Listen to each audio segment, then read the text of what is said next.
Hello everyone, it's me, Peter, and I owe you all a video. So here's a video.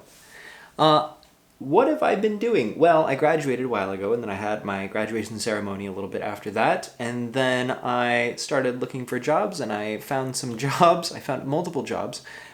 I started one, and then I left it, and then I started another one, and I'm still waiting to hear back about yet one more, because that's how employment in libraries works. You just get all of the jobs and then find one that sticks.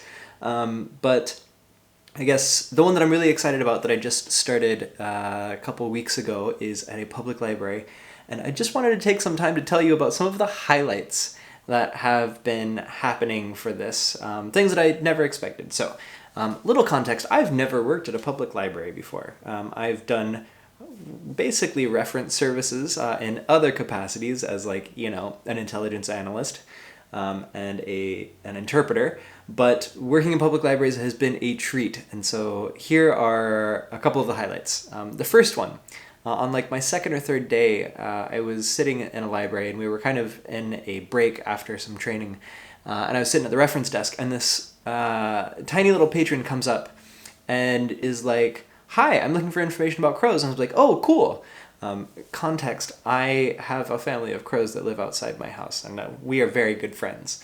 And by that I mean, I really like them and they tolerate me. And so I was like, okay, cool, I can help you out. So I hopped onto the catalog and I started looking up what materials we had about crows. And while we were going, I was like, so what exactly are you looking for? Are you looking for like a fiction book, like stories about crows? Or are you looking for pictures about crows? Or did you want information about crows? And the little patron is like, well, my dad really likes crows and he's going to be meeting me here soon. And so I wanted to find some books that he might really enjoy. And so I was like, okay, well, let's see what we can find. And so I found the information section about crows. I don't remember what the call number is, but I wrote it down on a slip of paper and I was like, here, come with me. I'll take you over and I'll show you what we've got.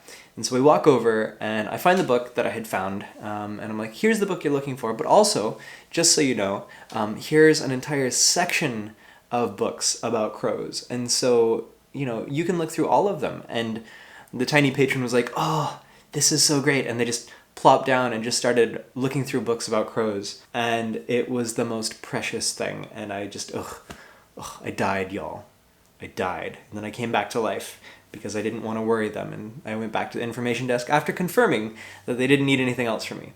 And y'all, let me tell you, I haven't shut up about this story for the past couple weeks because it has just been the best thing. So yeah, that was thing one. Highlight one from this working in a library thing. Highlight number two. So you may know that libraries oftentimes have these things called fees or fines. Now, in the discourse of librarianship, there's been a lot of talk about how fines are actually horrible. They're not fine. What they end up often doing is they drive away patrons who are the ones, basically the most vulnerable ones, the ones that can use what we as free public institutions have to offer them the most. So employment services, access to things that they couldn't otherwise afford, a safe place to just exist.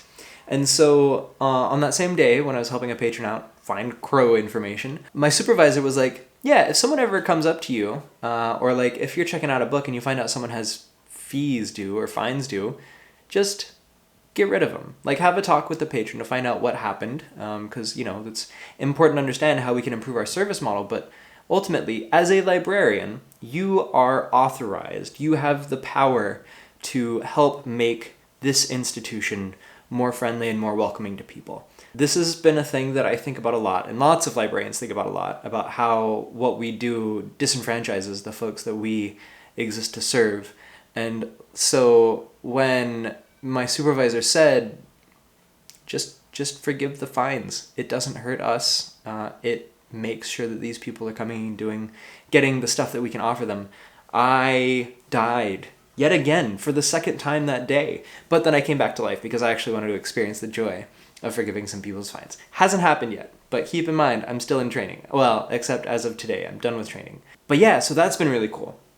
The third thing that has been happening over the past couple weeks that has just been, the best is So yesterday I had my first real shift at one of the local branches for the library, And it is summertime, as you may have noticed, depending on where you're at, here in the northern hemisphere, and it is hot. But another fun thing about the summer is that it is time for summer reading programs. And so since yesterday was my first shift, I just had a steady stream of tiny little patrons coming in and being like, "Excuse me, but I would like to sign up for a summer reading club. Can you please help me with that, please?"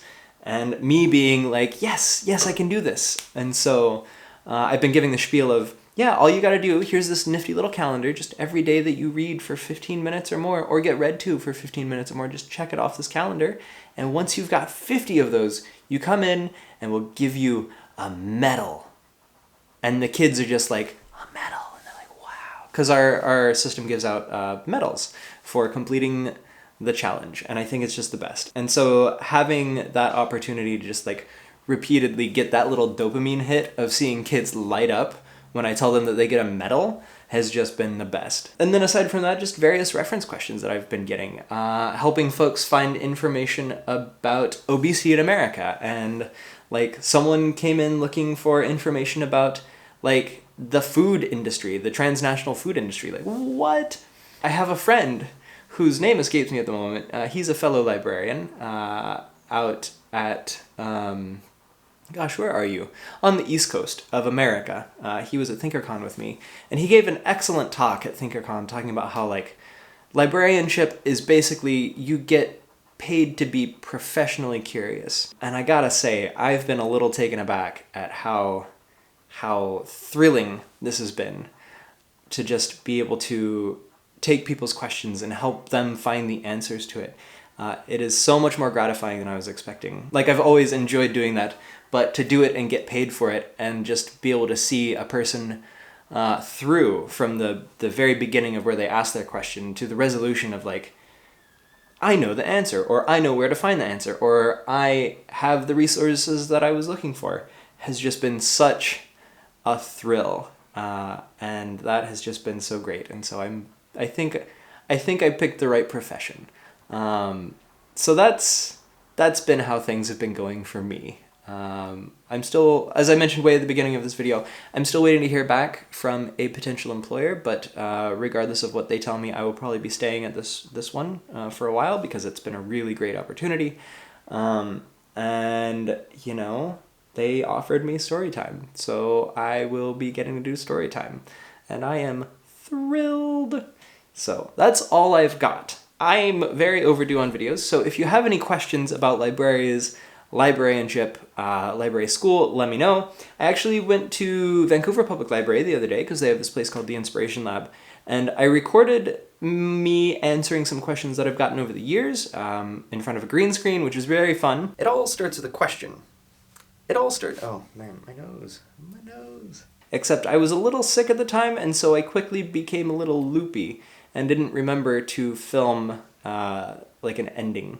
So I'm just gonna sit on that and maybe re-record it. But if all goes well, I will start recording them more often because it's a really good location in terms of having a quiet space to shoot. And then you will maybe start seeing cooler backgrounds other than my kitchen. So that's it. I miss you all tremendously, and I'm looking forward to having you come back. Again, if you have any questions about library school or libraries or librarianship, let me know in the comments below. Maybe I will add them to the new question and answer video that I'm going to shoot. And until next time, do not forget to ask questions. All right, y'all, thanks so much, and bye. Oh man, y'all, I was about to edit this video, and then I remembered one other thing that I want to tell you. And that is that aside from being able to forgive people's fines, I also discovered that, like, my system has a healthy collections budget, and so if I just wanna order books, I can just order books. I'm so excited. Oh, I'm gonna order so many good books because I've been reading so many good books. Okay, anyways, that's it, I promise. Okay,